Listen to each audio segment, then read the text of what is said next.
வணக்கம் மக்களே, வாங்க நம்பர் ஆஃப் ஸ்கொயர்ஸ் பார்க்கலாம். இதில் கவுண்ட் பண்ணணும் எத்தனை ஸ்கொயர்ஸ் இருக்குன்னு. லாஸ்ட் வீடியோவில் நம்ம பார்க்கும்போது row and column not equal, சமம் இல்லாமல் இருந்தது. ஓகேங்களா? ஏன்னா ரோ 4 இருந்துச்சு, காலம் 3 இருந்துச்சு லாஸ்ட் வீடியோவில் பார்க்கும்போது. ஆனால் இதில் எப்படி இருக்கணும்னா ரெண்டுமே சமமாக இருக்கணும். ஓகேங்களா? ரோ ஈக்குவல் டு காலம் அப்படி இருந்ததுன்னா இந்த ட்ரிக் யூஸ் பண்ணுங்கள். ஓகேங்களா? வாங்க செக் பண்ணலாம். 1 2 3 4 1 2 3 4 ரோ அண்ட் காலம் ரெண்டுமே சமமாக தான் இருக்குது. 4 4ன்னு இருக்குது. ஸோ இதுக்கு என்ன ட்ரிக் யூஸ் பண்ணலான்னு சொல்கிறேன், நல்லா நோட் பண்ணிக்கிங்க. ரொம்ப சிம்பிள். மொத்தம் எத்தனை 4 இருக்கா? So 1 square 2 square plus 3 square plus 4 square. 1 square 1 தான் வரும். 2 ஸ்கொயர் 4, 3 ஸ்கொயர் 9, 4 ஸ்கொயர் 16. ஓகேங்களா?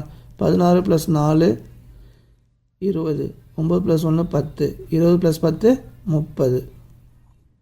ஓகேங்களா? இதில் மொத்தம் 30 ஸ்கொயர் இருக்குது. ஓகேங்களா? மறந்துடாதீங்க, நோட்ஸ் எடுத்துக்கோங்க. ரோ அண்ட் காலம் ரெண்டுமே சமமாக இருந்தால் தான் இந்த மெத்தட் யூஸ் பண்ணணும். ரோ அண்ட் காலம் சமம் இல்லைன்னா நான் அந்த கிராஸ் மல்டிப்ளை பண்ண மெத்தட் சொல்லியிருக்கேன் லாஸ்ட் வீடியோவில், அதை பார்த்துக்குங்க. ஓகேங்களா? இப்போ இது சமமாக இருக்குது. சமமாக இருந்ததுன்னா இது மாதிரி ஸ்கொயர் பண்ணி ஆட் பண்ணணும்.